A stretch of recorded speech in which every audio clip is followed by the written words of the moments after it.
नमस्कार दोस्तों। आज मैं बात कर रहा हूँ आप लोगों से वर्ष 2024-25 की प्रमुख योजनाओं के बारे में। केंद्र सरकार द्वारा जारी की गई प्रमुख योजनाएं।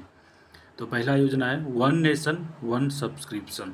1 जनवरी 2025 को यह लॉन्च किया गया है और इस योजना का मुख्य उद्देश्य छात्रों एवं शिक्षकों एवं रिसर्चों हेतु उच्च गुणवत्ता वाली शिक्षा तक पहुंच को आसान बनाना है। दूसरा है दोस्तों बीमा सखी योजना। बीमा सखी योजना प्रधानमंत्री नरेंद्र मोदी ने पानीपत में इस योजना का लॉन्च किया था। यह योजना LIC के अंतर्गत चलाई जाएगी और ये 9 दिसंबर 2024 को लॉन्च किया गया था। इसका उद्देश्य है महिला सशक्तिकरण एवं वित्तीय समावेशन एवं 2 लाख महिलाओं को रोजगार प्रदान करना है। अगला है आयुष्मान भारत वय वंदना योजना। इस योजना के तहत 70 वर्ष और उससे अधिक आयु वरिष्ठ नागरिकों को प्रति वर्ष 5 लाख रुपए तक मुफ्त स्वास्थ्य बीमा कवरेज प्रदान किया जाएगा। ये केंद्र सरकार के योजना है। प्रधानमंत्री विद्या लक्ष्मी योजना 6 नवंबर 2024 की कैबिनेट की मंजूरी मिली थी। इसका उद्देश्य है गुणवत्तापूर्ण उच्च शिक्षा प्राप्त करने के लिए वित्तीय सहायता प्राप्त करना। योजना के अंतर्गत अगले 7 साल के लिए 3600 करोड़ रुपए खर्च होगी। इसमें 7.5 लाख रुपए तक ऋण 75% क्रेडिट एवं शिक्षा लोन 3% तक के ब्याज का छूट होगा। अगला योजना है प्रधानमंत्री इंटर्नशिप योजना।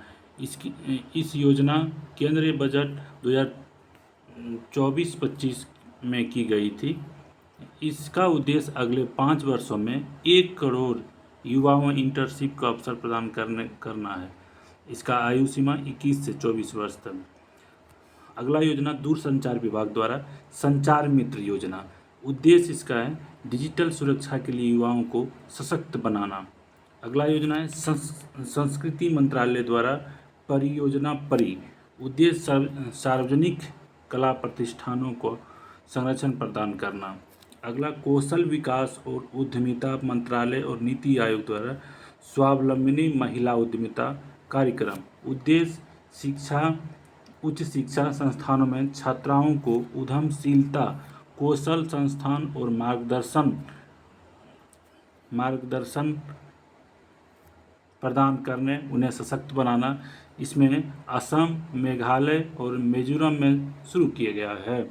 आयुष मंत्रालय द्वारा राज्य कर्मयोगी जन सेवा कार्यक्रम। उद्देश्य अधिक जिम्मेदार और नागरिक केंद्रित कार्यबल को बढ़ावा देना है। पंचायती राज मंत्रालय द्वारा एक योजना लाया गया है आदर्श महिला अनुकूल ग्राम पंचायत। इसका उद्देश्य है प्रत्येक जिले में कम से कम एक आदर्श महिला अनुकूल ग्राम पंचायत स्थापित करना है। अगला योजना है भारी उद्योग मंत्रालय के द्वारा जारी किया गया है PM-E ड्राइव सब्सिडी योजना।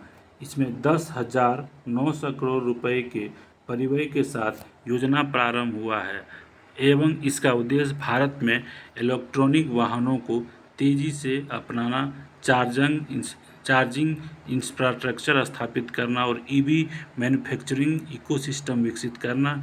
यह योजना 1 दिसंबर 2024 से 31 मार्च 2026 तक लागू रहेगी। फेम योजना 2015 में प्रारंभ का यह अगला चरण है। इस योजना के तहत बैटरी से चलने वाले सभी प्रकार वाहन को सब्सिडी दी जाएगी। अगला योजना है गृह मंत्रालय द्वारा राष्ट्रीय प्रशासनिक अवसंरचना विकास योजना। देश में राष्ट्रीय प्रशासनिक विज्ञान विश्वविद्यालय की स्थापना करना एवं देश में आपराधिक न्याय प्रणाली को मजबूत करने के लिए योजना की शुरुआत की गई है। केंद्र सरकार ने इस योजना के लिए वर्ष 2024-25 में से 2028-29 के लिए 2254.43 करोड़ रुपए आवंटित किए हैं।